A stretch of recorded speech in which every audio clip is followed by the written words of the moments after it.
Arthur Dupperall was a wealthy Wisconsinite who had dreamed of taking his family away from the frigid American Midwest and moving them to the tropics.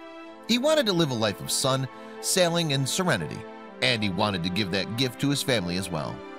He'd sailed during World War II, and after working for a few years, he wanted to just take a year off so he could do just that. Little did he and his family know that their first foray into sailing would prove to be a nightmarish night that would change all their lives forever.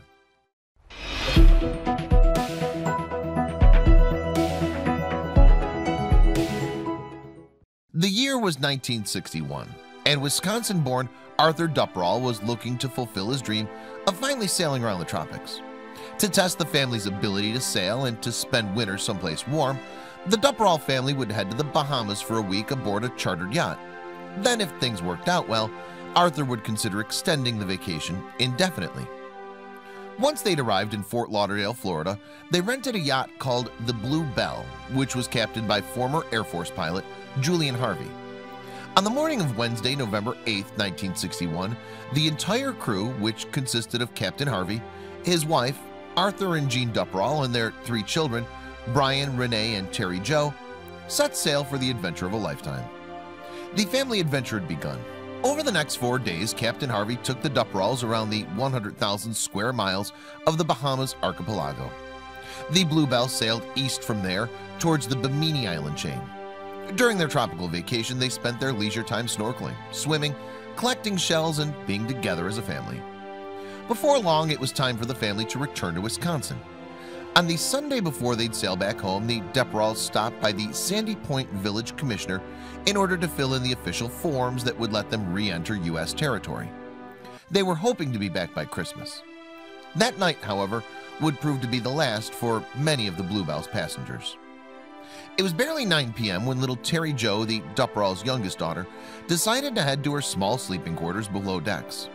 Later that night, Terry Jo was awakened by her brother screaming in panic, "Help, Daddy, help!" She didn't know what was going on. There was running and screaming above her for a good 5 minutes, and then only silence. As she crept out of her room, she saw a terrifying sight. Her mother and brother lie lifeless in a pool of blood in the main cabin. Unsure what to do next, Terry Jo climbed the stairs and stuck her head out of the hatch. More blood seemed to be spread around the deck, along with a blood-soaked knife. Despite her crippling fear, she climbed up and headed to the captain's cabin. Without warning, Captain Harvey lunged at her, shoving her down the stairs and shouting, "Get back down there!" She crawled back into her bunk, avoiding the bodies of her mother and brother, and waited. The captain soon stood in her doorway, clutching her brother's rifle and breathing heavily. Terry Jo knew something was very wrong. All around her, the ship was creaking and roaring as water began to fill all the lower levels. Waves crashed outside the ship, thundering against the bulkheads. Without saying a word, Captain Harvey turned and walked out of her cabin, then climbed up the stairs to the upper decks. Water began to pour from underneath her cabin floor. The mattress was becoming waterlogged now. She couldn't stay there. She knew that she needed to be brave and make her way through the waist-deep seawater to the stairs. Once she'd made her way through the icy water and climbed out, she saw that the boat's only lifeboat and rubber dinghy were floating beside the ship. It seemed like the captain was getting ready to leave. Terry Jo called out to the captain, the only other person she knew for a fact was still alive, and asked if the boat was sinking. He answered yes and forced the dinghy line into her numb hands. Unfortunately, due to the cold and shock, Terry Jo allowed the rope from the dinghy to slip through her hands. Desperate to get off his sinking ship, Captain Harvey jumped into the water after the dinghy and rowed away. Exhausted and alone, Terry Jo began frantically searching for any item she could potentially gloat on once the boat inevitably sank. She remembered the cork life float that she kept lashed to the top right side of her main cabin and made her way there, sloshing water around her as she went. She struggled with the float for a few minutes until, finally… By the next morning, Terry Jo realized the gravity of her situation and began to weep. She had no water nor food and had only the barest of pajamas on to keep her warm.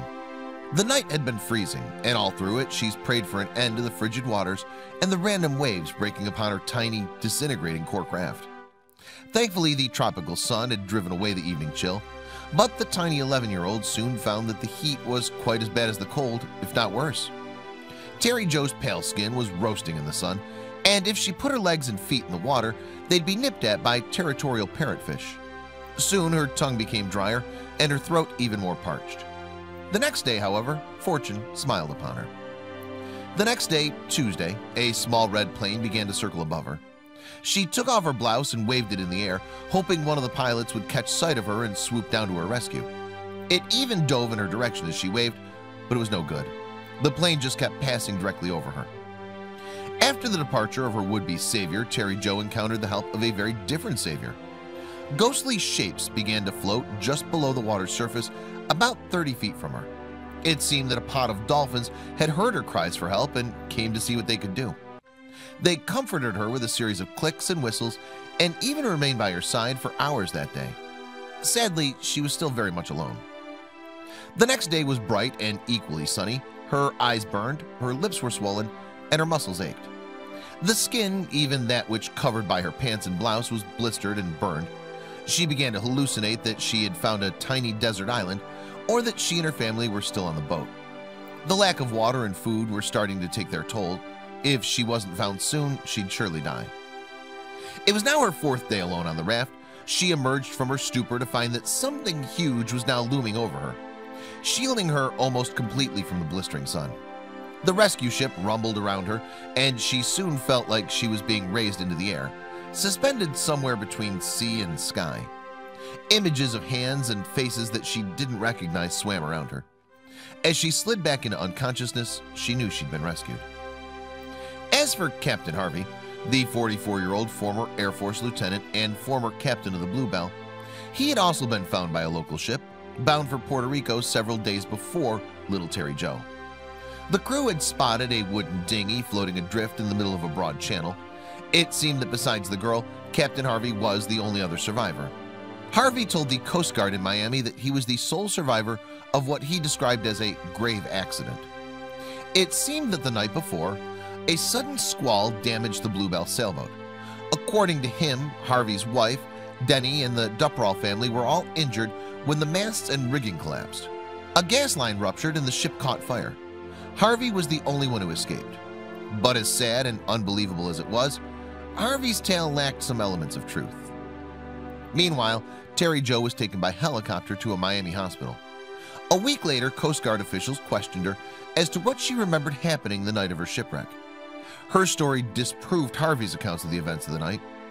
After a bit more investigation, it was determined that Julian Harvey had slaughtered his wife to collect insurance money and had killed the Duperall family after Arthur discovered what he'd done. Several days after his rescue, Captain Harvey was told that little Terry Jo had survived. 2 days later, he was found on the floor of the bathroom in his hotel. He'd committed suicide. Terry Jo, on the other hand, was returned to Green Bay to live with her father's sister and 3 cousins.